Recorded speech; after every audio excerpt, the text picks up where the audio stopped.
Hello, and welcome back to the Lokana Shark channel. Today we're gonna be looking at Ruby cards for set 10. And last time I ran a bit long with the video, so today I'm not gonna be spending time with the vanillas. So if there's no card text, I'm gonna be going through it pretty fast. So first off, we have Diablo, uh, 2 incunkable 3/3 quest for 2, no card text. But this is gonna be a good card that's gonna see play because um, we haven't seen this stat line before in Ruby at least, and most comparable this would be to Mr. Smee we used to have, but this doesn't take damage, but it's also uninkable. So a good card, and will fit in a lot of Ruby lists, but it's just going to depend on if Ruby is going to be a playable color this set, which I really hope it is because I'm a big Ruby fan, and the channel is also named after a shark we might all know. So let's hope there's a lot more good Ruby cards like this. Next up, we have Ares, code 4, 2 ink, inkable 3/3 with Reckless, and the ability once during your turn, whenever you put a card under one of your character's locations, you may ready chosen character. If you do, that character can't quest for the rest of the turn. And this is bad, I think. I don't think the ability is anything to write home about, and this doesn't quest for everything. It's Reckless. 2 for 3/3 is fine, but the ability doesn't really do anything in my opinion. So, yeah, not playable. Next up, we have Peter Pan High Flyer, 3 inkable 1/3, quest for 2, and evasive. This might be playable if there is a need for evasives, like if Ruby Amethyst is going to be playable and plays Dumbo, for example, which I don't think it's going to be the direction that deck is heading.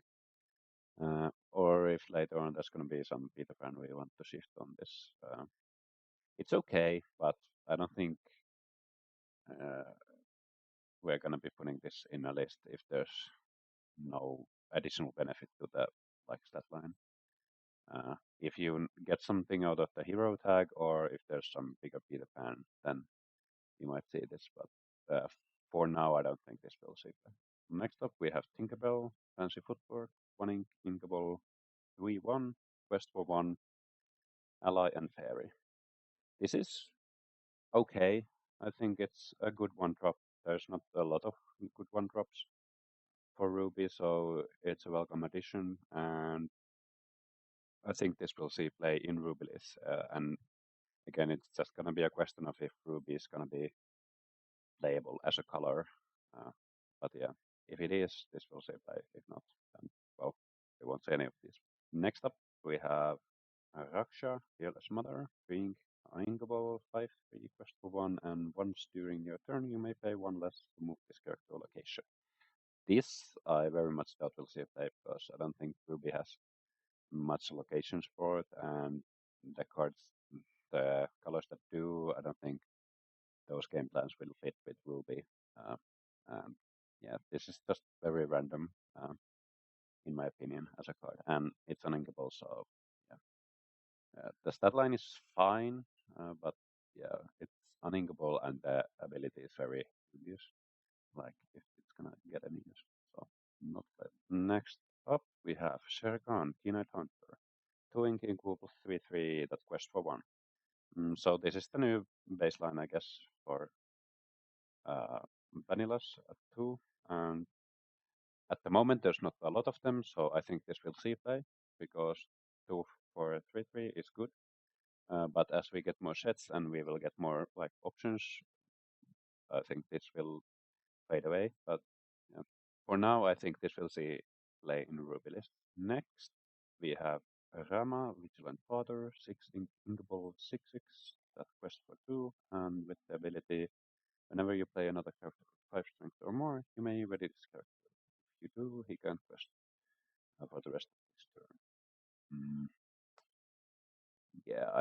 this is playable. It's too expensive, does nothing on play, and yeah, that's enough to cross it over in my books. So Mother Gothel, Underhanded Schemer, one ink, inkable 2/1 that has the ability if the character was finished this turn, this character gets +2 strength. The ability is okay. We haven't really seen this before, so it's, I'm not quite sure how it will do in practice, but in theory it's a 4/1 for 1, but you can't really fade it up uh, like as simply as you maybe like. So you will have to banish something else first to get use out of this. So probably not gonna see play, but there is some Mother Gothels that have shift, I think. So maybe in a list like that, this will see some play, but yeah, probably not gonna see it play. Um, Next we have Katrina Van Tassel, Rosy class 4, Inkable 6/4, quest 1. It's vanilla. I'm not gonna see play, but it has more stats than it used to get. Then we have Hermes, Harriet Messenger, 3 inkable 3/3, with Rush and with quest for 1. Uh, I think this could see play just because we don't really have many Rush characters at the moment. But this again depends on Ruby's viability as a whole. But there is not a lot of options with like Rush characters, so inkable 3/3 is fine. It has the deity tag, which there's some cards that interact with this set. At least one I can think of, but yeah, probably not gonna see a lot of play. But maybe if Rush becomes like more supported again, um, then yes. There is the Peter Pan that gives Rush characters evasive, but it hasn't been any play so far, and probably not gonna see it play again. So maybe not. Maybe it was if it was 4/3, that it would be more interesting.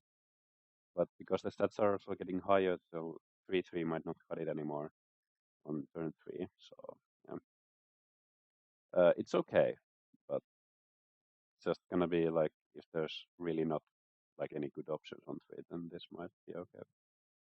Yeah, probably not gonna see meta play at all. Then we have Beast Aggressive Lord doing Inkable 3/2 that quest for 1 has boost 2 and ability whenever he challenges another character. If there's a card under this character, each opponent loses 1 lore, you gain 1 lore. I think this is just bad because, well, it's doing 3/2, which is like a bit understated now because the new stat line should be like 3/3. So for the 1 willpower we lose, we get this ability, but we have to pay extra for the ability, and I'm not sure paying 2 for the ability is good. So we would need to play the cards that give like cards under the boost characters for free, but then those are usually bad cards on their own. So I think this is just not going to be anything. Next up, we have Bronx, Ferocious Beast. It's 3 inkable 6/4 with Reckless, and has the Stone by Day ability, which all gargoyles have. And this I'm sure we'll see play in Ruby lists because it's a lot of stats for 3 ink. It's 10 in total. When for 3 we used to get like 7 in total, like 3, 4, 4, 3. So this is 3 more stats in total. 6/4 is fun. I mean, a 5/5 would be better, I think, but 6/4 is fine as well. And Reckless doesn't really matter because we want to use the stats to take good trades, like trade up or take take out a character and stay alive. And the stone by day doesn't really matter for this because it will take out something, and if you have more cards in hand and it stays exerted, of course it's not good, but it's not the end of the world because it has probably done its job, because it has taken out something then already. So yeah, good card, will save life. Next we have Tinkerbell Temperamental Fairy. Yeah. 5 inkable, 5/3, quest for 1, shift 3, and when you play this character, exert chosen opposing character with 2 strength or less. So we see Ruby getting the 2 strength or less abilities back, at least with this. Um, Exerting something that's 2 strength or less, it's not like the best ability in the world. It's good in a challenge list, like uh, Ruby Steel, that usually wants to challenge things. So it's good to have something that can enable you to do that. So this is that, but it is kind of a lot for that ability, and only 3 willpower means this will get banished by 1 drops these days. So I don't think it's very good. So I'm probably not gonna say that.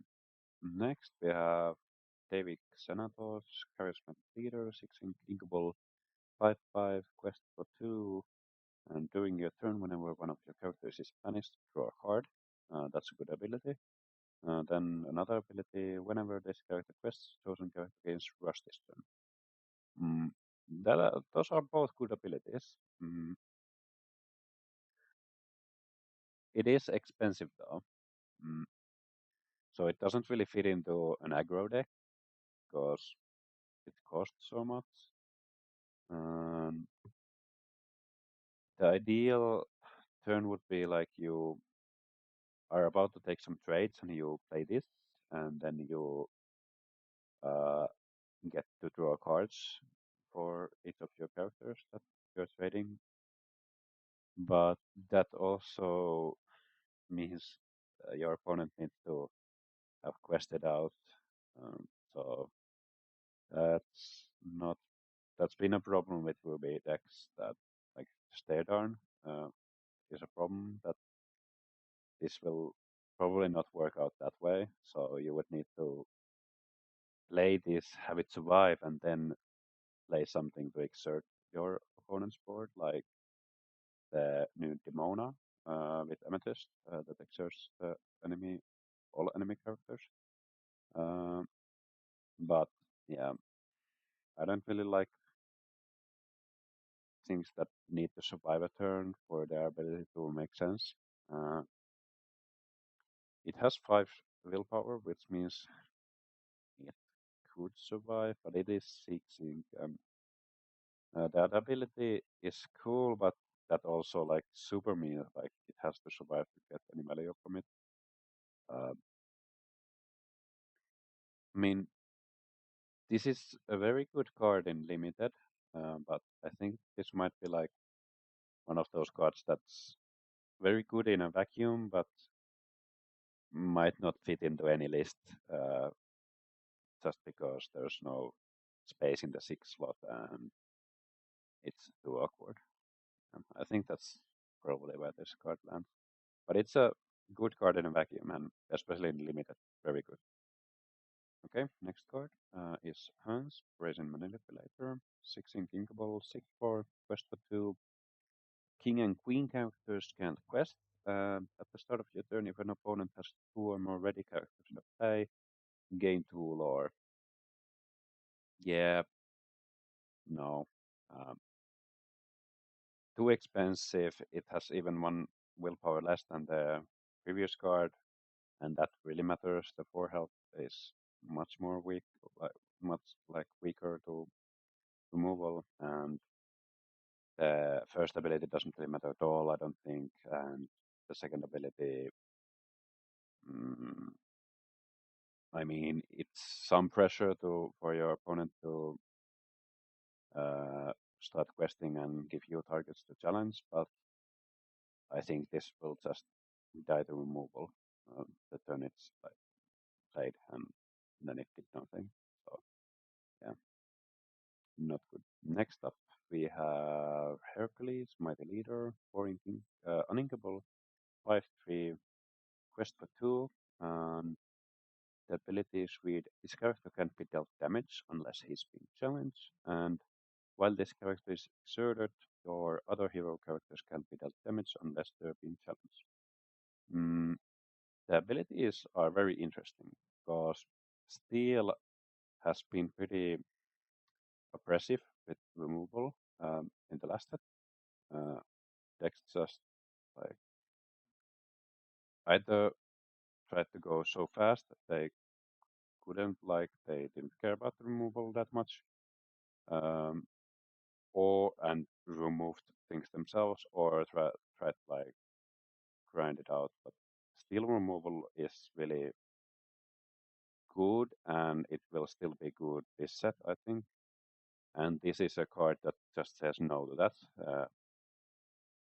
at least for itself, because uh, it can't be dealt damage unless it's challenged. So anything that just like deals damage, like Strength of a Raging Fire, can deal with this. And the second ability mm, is interesting because it could allow for you to, if you play this, it probably will survive unless we are playing against Amethyst that exerts this, which is a real possibility. So maybe not. Uh, but at least it can, like, it has 5 strength, so it can't really be taken out for free. So at least that's something. And so if this survives, you could exert this and or even like take a challenge because it says can't be dealt damage unless he's being challenged. So if you challenge, it won't take damage either, at least if I'm reading this correctly. So it would allow for you to take really good trades mm, if you're mostly a hero deck. So I'm not sure what the Ruby Amethyst heroes currently are, but Elsa should be a hero, right? Um, but yeah, if you're like a Ruby Amethyst deck and you play this, this would allow you to clean up without even taking damage in return, which sounds good. So I think this will see some play. Um, it just depends on like if there's enough room in the 4 slot, which might be a problem with Ruby Amethyst. But, could see play, and I can see this in other lists too. It's resilient card. It just means uh, if you have enough heroes to take advantage of the second ability, I think this will definitely be a good add. So we'll see play, but hard to say yet. This again depends on like because I can't currently think of many things that will deal with this early, other than exerting this and challenging into it, which is fine. So I think this is good. Next card is Goliath, Guardian of Castle Wyvern. It's 4 ink, Inkable, 5/5. Quest 1 abilities. Whenever one of your gargoyle characters challenges another character, gain 1 lower. And it has the stun by dead. I think this is just solid. 4 ink for 5/5. It's a good rate, and it even has an extra ability. So when it challenges, it gains 1 lower because it's a gargoyle itself. And as a bonus, if you have other gargoyles, you might gain some other value as well. But just being a 4 cost 5/5 um, with some upside, and it's inkable, I think that's enough for it to see play. And Stone by Day, I don't think it's that big of a downside. I might be under, like, not undervaluing, but like thinking it's not as bad as it is. But I don't think it's that bad because, yeah, because you can somehow somewhat control it, and if you challenge into something and it stays alive, and then it can't exert it's like not too bad because it has already taken out something. Next, we have Brooklyn, second in command, 2 ink, inkable, 3/2, quest for 1, that's evasive, and the Stone by Day ability. I think this is just mm, okay-ish, because, or maybe it's a bit better than okay-ish, because for 2 ink you usually get a 3/1 with evasive. Now you get a 1 willpower and this Stone by Day, which I think I will take this rather than 3/1. So I think it's good. I think it might see some play. Then we have Donald Duck, Ruby Champion, 4 ink, uninkable 4/4. Um, has the ability High Energy. Your other Ruby characters get +1 strength. And Powerful Reward. Your other Ruby characters with 7 strength or more get +1 lore. When I saw this, I was pretty disappointed because these abilities aren't that like impactful in my opinion. +1 strength is like cool, but we can already get it with 2 cost like Lumiere, and Ruby characters with 7 strength or more getting +1 lore is like I think it's quite the Christmas land we are living if we are trying to like stick like multiple 7 cost on board and trying to cast out. Um, and we have to play this uninkable card to give them a bit more benefit. So I don't think this will see any play, unfortunately. Uh, so it's a bummer. Then we have Elisa Maza, Intrepid Investigator, Twink, uninkable 4/3, quest for 1, and while you have 2 or more other characters in play with 5 strength or more, this character gets +2 lore. Not good. This ability, it's cool to get a 3 quester, but it's not worth it to play an uninkable card for it. Uh, that's a 3, and yeah, yeah, no, I don't like it. I think the uninkable card needs to do a lot more than be a 3 quester sometimes. Then we have Aladdin barreling through, 3 inkable 4/4, has boost 1 and reckless, and while there's a card under this character, your characters with reckless gain exert gain 1 lore. I don't really know what to think about this card. The rate is okay. 3/4/4/4 is good. It has reckless though, so it takes it down a bit. And the ability, like, if you boost 1, you can like quest with it, but it also uh, or can you even quest with it? Your characters with reckless gain more. Yeah, I don't know. I don't think this is good. I don't think there's even many reckless characters anyway, and giving them +1 lore isn't really what you even put the reckless characters there to do. You usually put them to take good grades, so I don't think this is very good.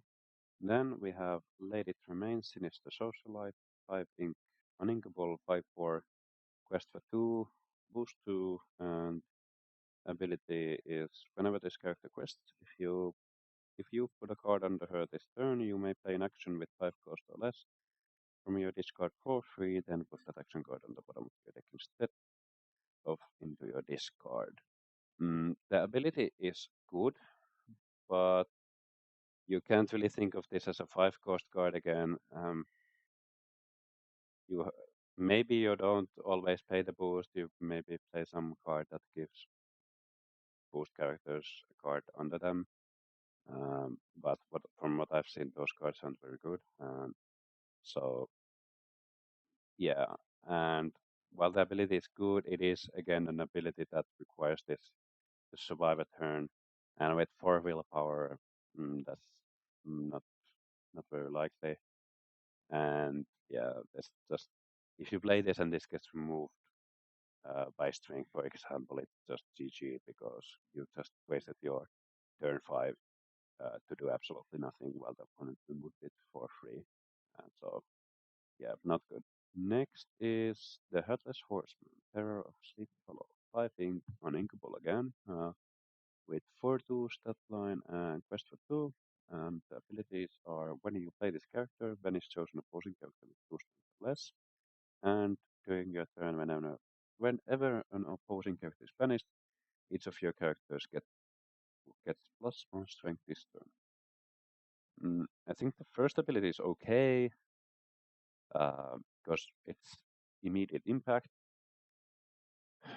but I'd probably like to be like three strength or less because 2 is not that high anymore with every card getting more stats. And the second ability is hard to evaluate if it's that relevant, probably very niche. Because it would require your opponent to have a lot of exerted characters. Where, I mean, that can happen with aggro, but yeah, I don't think if this was inkable, it would be fine. But as it is, I think having a non-inkable card that might not even have a target when you want to play it, it's really bad, and the stats are bad too. So yeah, not good. Then we have Mulan standing her ground, 3 inkable 4/2 with the ability during your turn, if you put a card under one of your characters or locations, this turn this character takes no damage from challenges. Eh, it's a princess, but yeah, I think this ability is too niche and the reward is too little to right, like, I don't think this is good, basically. Yeah. Next, then we have Brom Bones, Burly Bully, 4 inkable 5/4. With the ability, whenever this character challenges a character with 2 strength or less, each opponent loses 1 lore. Quest for 1. I mean, the stats are at least okay. 5/4 for 4 is it's good. The ability is interesting, to say the least. So it's an anti-aggro card. Um, but I'm not sure that it's enough.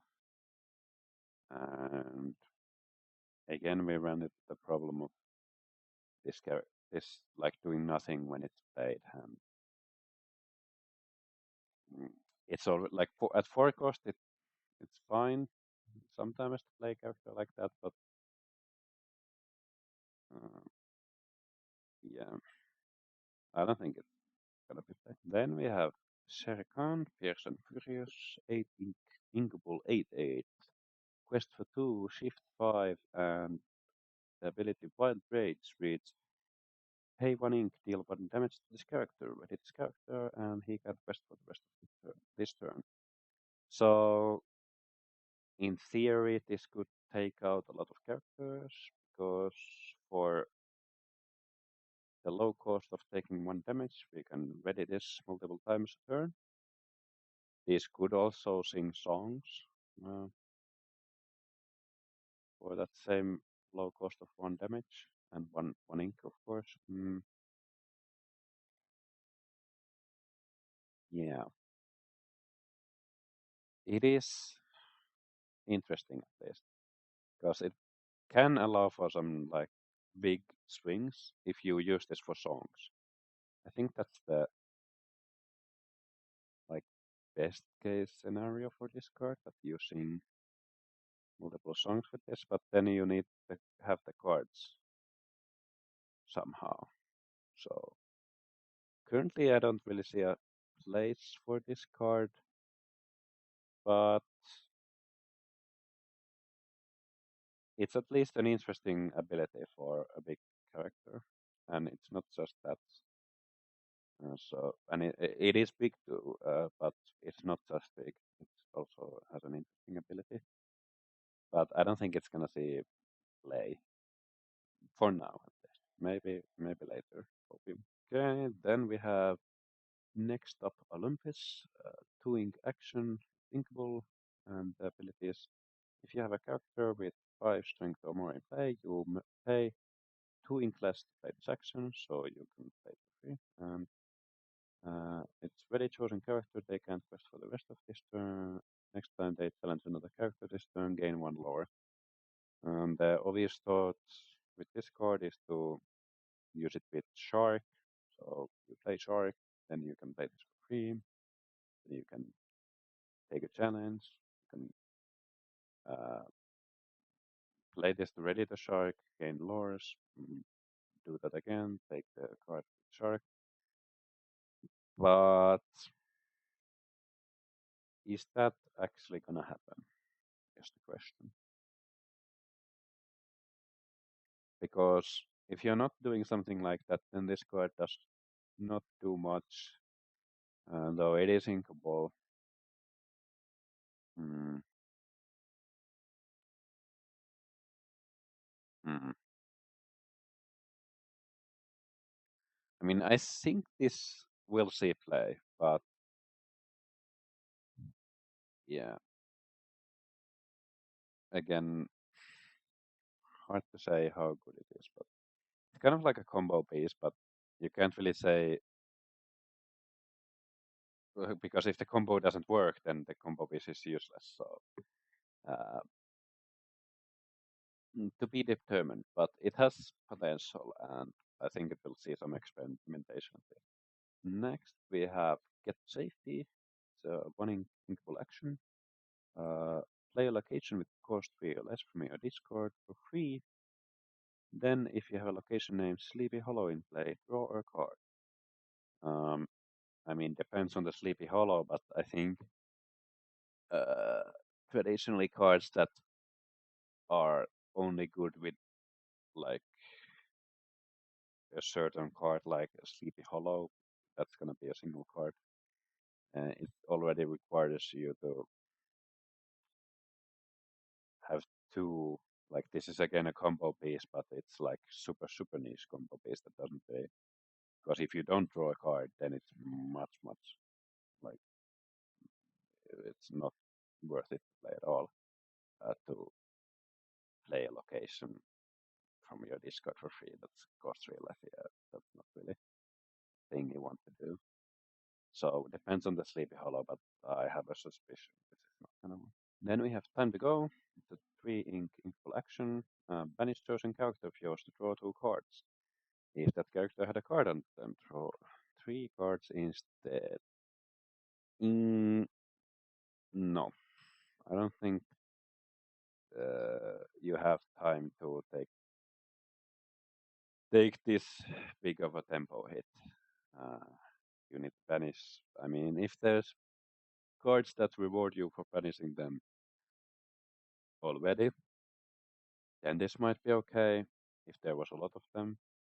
But I can't really think of any big ones right now. So yeah, I don't think this is very good.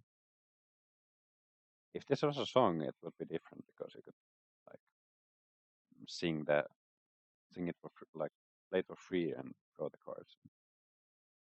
Maybe banish the singer. Mm. I mean, even then it wouldn't be great, but at least it wouldn't be that big of a because now you're sacrificing a character on board and you're paying 3 ink to do this. So no. Next we have Ghostly Tale. It's a 4 ink inkable action. It says exert all opposing characters with 2 strength or less. Hmm.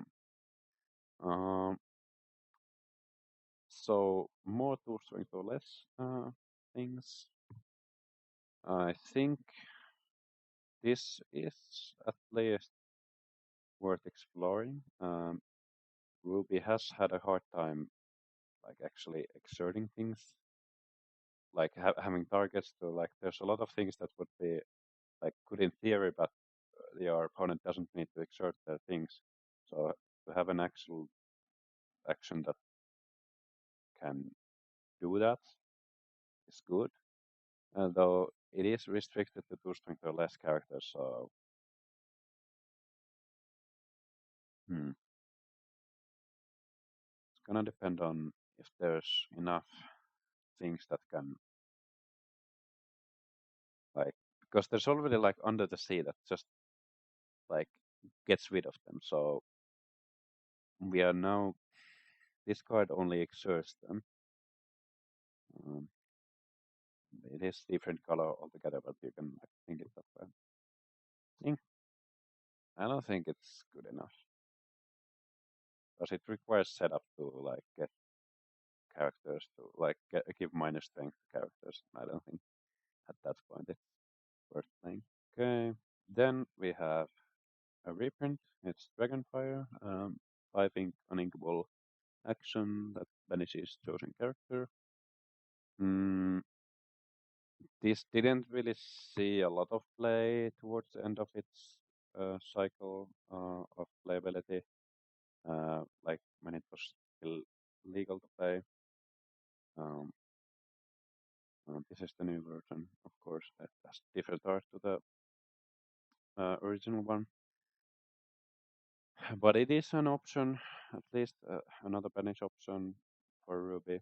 So I think it will see some play. I don't think it's gonna be many listed 4 copies running it, but mm, it is actually a worthwhile action to get back with Shark at least.